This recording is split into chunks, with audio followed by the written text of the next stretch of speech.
Welcome back to the channel. My name is Steven. I'm a pharmacist and I own 52 units of real estate. And as you can see to my left, I have my now wife, Christine. So this is an episode of Fiancé and Finances. We haven't done one in a while. Obviously been busy planning the wedding, going on our honeymoon. But we kind of want to talk about how our finances changed now that we went from fiancé over to now husband and wife. Thank you for having me back on, Stephen. It's been quite an adventure, and it's nice to have the Mrs. title now. Yeah, so kind of the first thing we want to talk about, the biggest topic I would say when we first get married is health insurance. So obviously we both have our own jobs as hospital pharmacists at different hospitals, and we were signed up for the single plan, right? Because we weren't married, we didn't have kids. But obviously on medical insurance or health insurance, there's multiple options. You can have it for yourself, you can have it for husband and wife, and then you can have it for husband and wife plus a family, depending on the needs. So kind of walk me through how did we kind of analyze our health insurance? Yeah, sure. So I looked at what my current rate was before I got married. It was about like $57 through Kaiser. So I actually get a discount through work because I enrolled in the Healthy Steps, and I go through annual physical where they can see my labs and I don't smoke. So they give me additional benefits for maintaining my health and being healthy. So because of that, my health insurance is around $57. And then I pulled up the PDF file where it delineates how much exactly is the married with two people, and it showed that it was over $200 for the two of us. So I was paying $57. How much were you paying?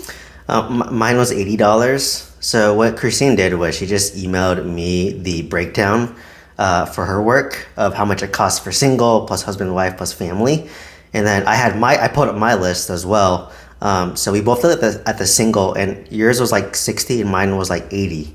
Also Kaiser as well. So together it was 140, which is actually cheaper than had we done husband and wife on either your plan through your job or through my plan on my job. Yeah, actually it doesn't make sense that it's more expensive if we were to do combined.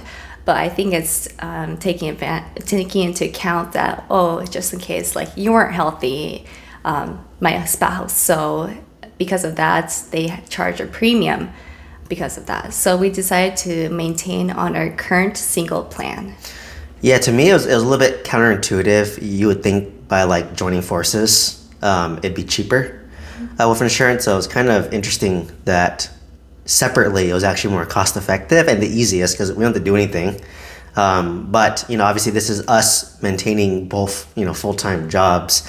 If one of us were to step down to part-time, then we'd have to assess like what's the better option. Do we combine or do we just continue to stay separate?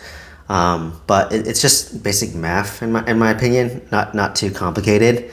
But that's just one hot topic that you have. And if we did want to consolidate, let's say it was cheaper to consolidate, then you just have to show your marriage certificate to your benefits or human resources, and then from there they will allow for me to add Christine on, or for Christine to add me on for that. So it's just kind of like one thing that we had to think about, which I never had to think about before. Yeah, and then to add to that, you actually have to show proof of getting married within 30 days of the actual ceremony to add your significant other. Otherwise, you have to wait for the next enrollment time, which is usually at the end of the year.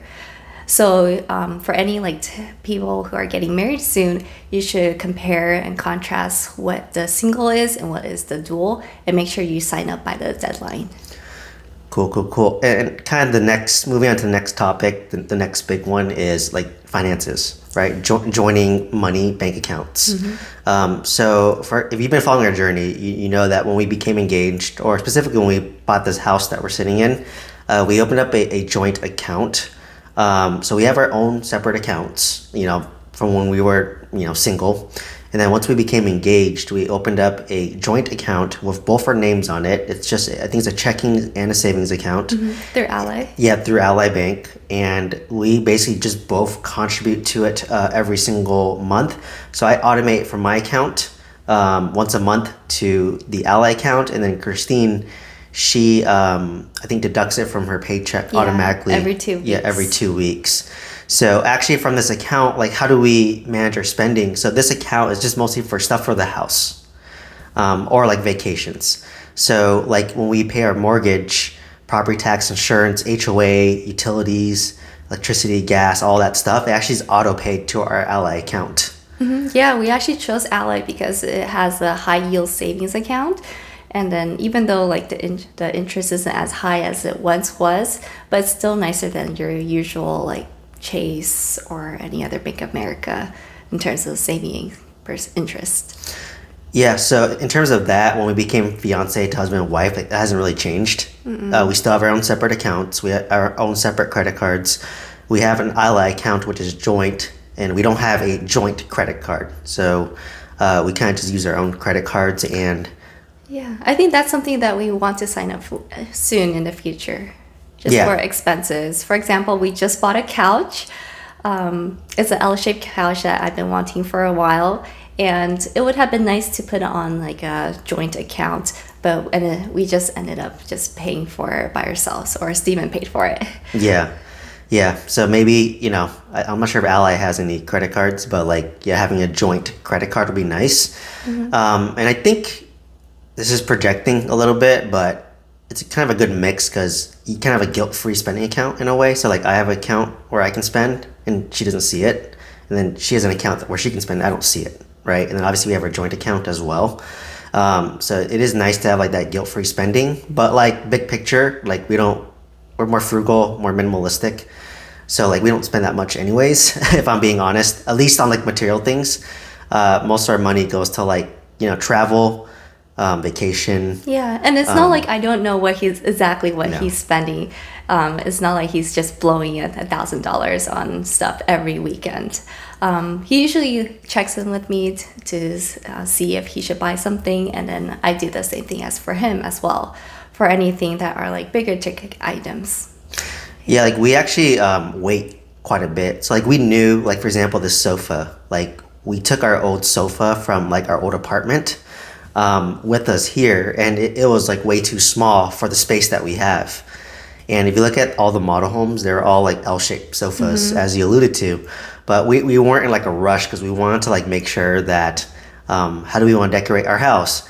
Like, do we want an L-shaped sofa, and what size do we want? Size is really important. The color, to make sure that everything matches with like the furniture, the design, and especially the floors. Yeah, so we didn't like rush into like buying a new sofa immediately because we had one that was not too old, it's still nice, but obviously it could be a little optimized. So we actually just waited. I think we bought ours at Costco.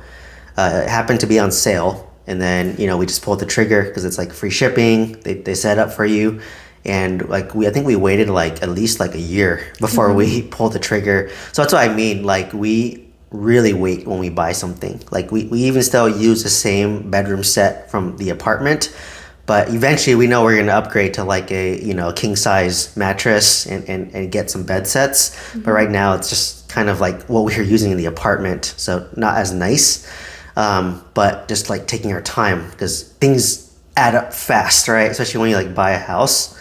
So we kind of take that approach of like just we know what we want to buy, but like we're not in a rush to buy it.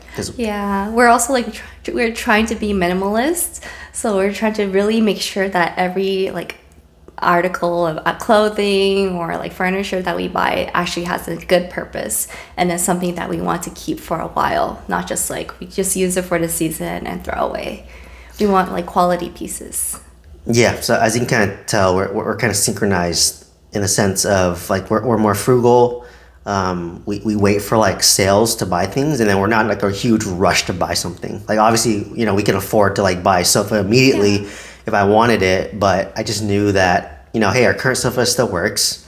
Let's just see how we want to use our space because we didn't know. right? Like we just moved here, like we didn't know how we wanted to use our space. Maybe we're okay with the same sofa, and so we just really assessed it, and then after a while came to the terms of like, yeah, we want this. So like we put a lot of thought and care into like every purchase we buy, and like we even like list things like, oh, like this is what I want eventually, but it doesn't have to happen today. So, obviously when we bought it, if we had a joint credit card, we probably would have used that joint credit card, but because we didn't yet, I just ended up putting in my credit card to pay. But even like conceptually, like when we pay for things, we kind of almost rotate. Like we don't keep track. I'm not like keeping a spreadsheet like what I bought, and Christine's not keeping a spreadsheet what she bought. We just kind of know like, okay, like who buys what. And technically I do make more than Christine. So like by pure numbers, I should be contributing a bit more, all things being equal. But I think, yeah, that's kind of so overall, I think the finances haven't really changed much from where fiance to husband and wife. Like I said, we already had a joint account. We're paying a mortgage together, but I think the dynamic will change if like one of us were to step down to like part-time and one's still working full-time. Then I think at that point, the money is probably gonna be a lot more like fused. But I think while we're both working full-time, this is probably how it's gonna look. Yeah, I imagine. I agree. And then going back to like the joint account, it was actually nice that we had a joint account set up before marriage. So once we got married, during the wedding, a lot of people gave us checks as wedding gifts. And so we were able to just cash it in immediately the next day. So that was nice instead of having to go to a bank, just being tired from the wedding and then making a joint account. So it worked out. Yeah. I mean, we can do a deeper dive on our wedding, but you get a lot of checks in cash, right? When you do a wedding, or some people might like Venmo you.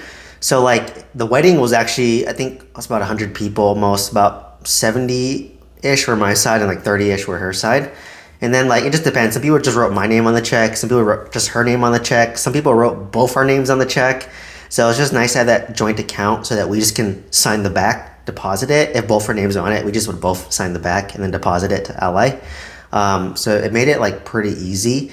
And it was kind of cool because like, I think for the wedding, I think we just like, I forgot how we paid, but like, it might just been like you paying at one point, and then I was just paying at one point, and then we opened up our Ally account, and then we just would both contribute money to that, and then from there we'd write checks to like all the vendors, because they usually want like a check up front, but then on the day of the wedding, you give them cash, like especially of Asian ones. So we actually, I think for cash it was mostly me, but it ended up getting replenished because when you go to the wedding, people give you cash back. And then the checks, we just like kind of deposit it. So yeah, it was actually very convenient for that. And it's now a forced savings account because the money that we spent on the wedding, we got reimbursed some of it in a sense. So now it's just sitting there for like kind of future purchases that we want to do. So kind of any last thoughts, Christine, as we end? I think we're just very fortunate that we had a house. So like going through the house, having a mortgage, and then getting married, and then like going through like the first month where we had to kind of like get all the checks and money, and then talking more about finances now that we are officially husband and wife, it made a very seamless transition. So very grateful for that. And yeah, to kind of add on to that, that is a good point. It's kind of like a trial run. Like we actually had a joint account before we officially got married. So, unfortunately, I think finances cause like the majority of divorces. So we kind of had like a trial run to see like how we manage our money, and to see if that works for us. Because it can go really drastic if, let's say you have separate accounts, all of a sudden you're married, and now you just join your accounts together, and that can create a lot of conflicts. And maybe she's buying a lot of useless things, or I'm buying a lot of useless things. It just creates a lot of like discontent because, obviously buying a house, planning for a wedding, honeymoon, this is all very expensive. And we're lucky that we're more minimalist, we're more frugal. Like we try to keep costs as low as possible. And even we struggled to save money, right? Yeah, I felt poor right before the wedding. I was like, where is all my money going? Do I have enough to pay for the wedding and the mortgage? So it was stressful, but after the wedding, you feel a lot richer, and then you feel replenished, but still you're just like, I just keep having to go back to work because wedding costs so much. Yeah. So Okay, well, hopefully you kind of got some context as to how we change our finances now that we're official husband and wife. Let us know if you have any questions. If you're interested in connecting with me about the multifamily mentorship, check out the link down below. Otherwise, please like, comment, subscribe. Hope to see you next one. Thank you so much, everyone. Thank you. Bye bye.